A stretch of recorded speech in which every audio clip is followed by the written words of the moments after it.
لو فاكر ان اللي حصل انتهى، حابب اقولك انك انت غلطان. لان الرعب الحقيقي بيبدأ لما تفتكر انك بأمان.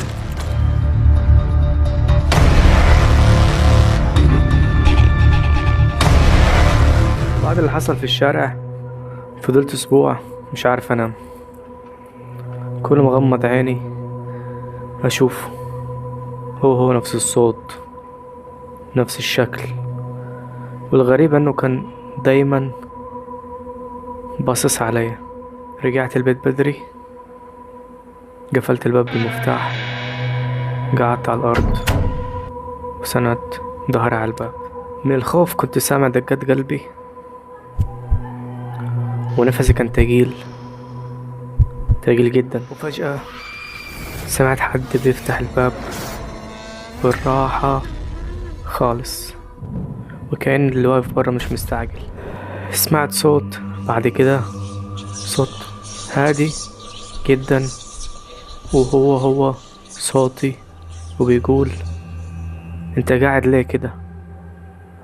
افتح يلا احنا اتأخرنا. قربت وشي من الباب وبصوت واطي سألته: انت مين؟ رد عليا بهدوء ومن غير تفكير: انا اللي اخدت مكانك، بس انت نسيت ترجع. الخبط ابتدى يزيد مرة واثنين وثلاثة، وبعد كده الباب اتشد كله.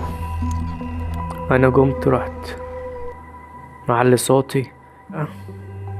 سكت، مفيش صوت، مفيش حركة، هدوء.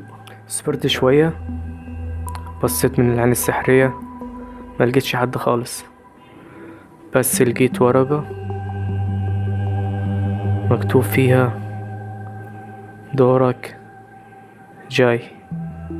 لو حسيت ان في حد ورا بابك واقف، سيب كومنت مكتوب فيه: انا حاسس بيك.